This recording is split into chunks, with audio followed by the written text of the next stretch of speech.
just with another quick video here. Got some new parts in, so it should be a fun weekend. Probably not gonna get all the parts in that I needed for the weekend, but at least I'll get to put the engine in, and I think I'll be good with that. So, anyways, got my new shorty headers in.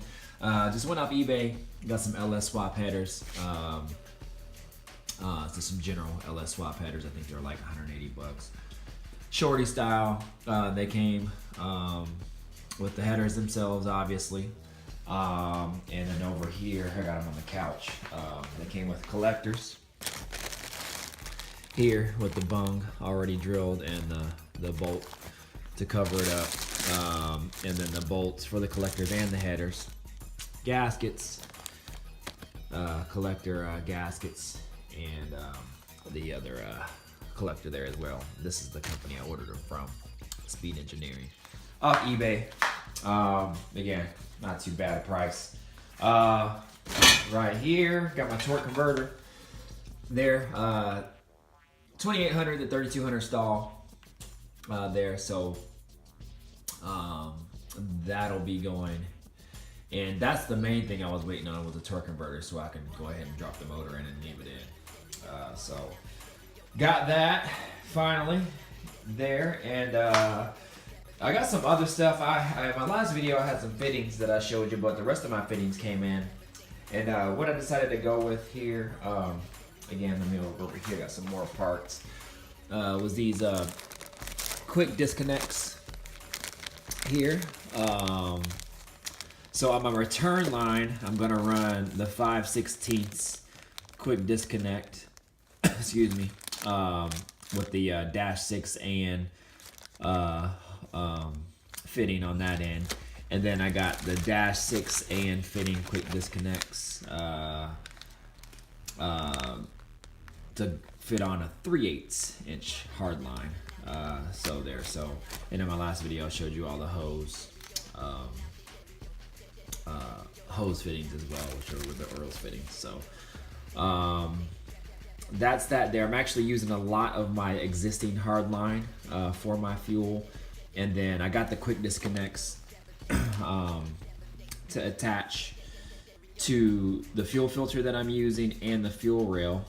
And then I'm gonna get some -6 hose line, and I bought these hose swivel connectors to hook up to that, and I got some compression fittings to also hook up to my hard line, so I can connect all this together. So that's the route that I'm going. I'm just kind of fabbing up my own.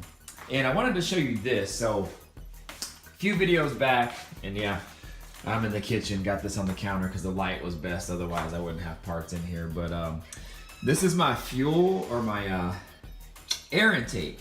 And originally when I painted it, I sprayed some adhesive promoter on there, and then I sprayed some like semi-gloss black on it, and it actually looked really good. It was pretty sharp, and I was very proud of it. It looked well.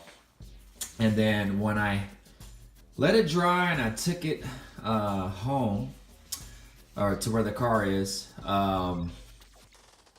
when I touched it, it was starting to be kind of funny, and I don't know why.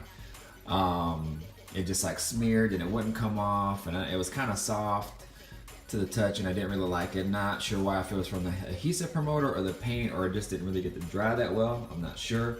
So what I did is I actually, and I don't know if this is the right step, so I was like, oh, maybe I need to clear it. So I cleared it, and then it kind of solved that problem of touching and smearing, like leaving fingerprints on the paint and whatever. It wasn't like indention fingerprints, but it was just like, you know, I could wipe it off, but then it just always looked smeared. I don't know, it was weird. So I cleared it, and that kind of solved it, but then the clear didn't look very good because I was actually running out of clear. So it would leave kind of like shadow, like kind of like mist dull marks on there. So like some of the clear would look good, some of it wasn't, because I think I was running on the end of my clear coat can, and then finally it just went out. So what I did is I just sprayed it, finished spraying the clear on there, so it would just cover everything up and kind of harden everything. And it didn't look too bad, but I just didn't really like it. So I went back to the store, long story short, and got a can of duplicolor flat black, and sprayed a few coats over the clear and over this, and actually it turned out pretty damn good. I wasn't sure how it would turn out, but it turned out really well. So now I can touch this here. I don't have any, you know, crazy like fingerprint marks, or even if my fingers are greasy, it will still be okay. It also will seem like it'll hold up to, you know, daily wear and tear, being under the hood, you know, stuff gets on it, it won't be all grimy, but it actually, I think, looks better than new. You know, for what I did, you know, I painted the fuel rails and all that as well. Put my injectors back in after I tested them, got my new injector, and that's on the other side. Painted all the top end portions of all my bolts there. Just cleaned it out really good, man, and it actually looks really good. Oh, I got these as well, these EGR Delete block off plates as well. So LSX Innovations, I don't know if you can see that. That's, yeah, it's kind of hard to see, but that's what I got there for those. They were like 20 bucks. And then I painted this as well, the throttle body on it too. So I don't have the gasket on there, so I got this on there kind of loose. But yeah, I mean, it actually turned out really, really good, y'all. I'm happy with it.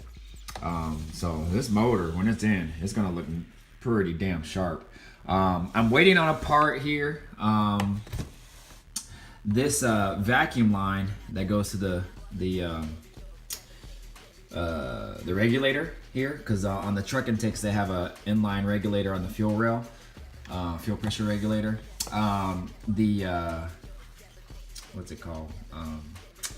This part of the hose that fits on it, that snaps onto here, actually split.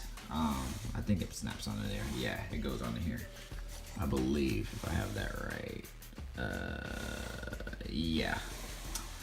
So anyways, that hose actually split, and I can't find that particular end anywhere, so I had to order this whole thing again. Again, it was only like 20 bucks, but at this point everything nickel and dimes you, and you know, I tried to go to the junkyard, didn't find anything, went to the parts store, didn't find anything, so I just had to break down and order it off eBay, and you know, that's on its way. Also ordered I couldn't find a dang accelerator cable anywhere. I went to a couple junkyards and couldn't find any. Either the motors were gone or they took the cable or whatever, so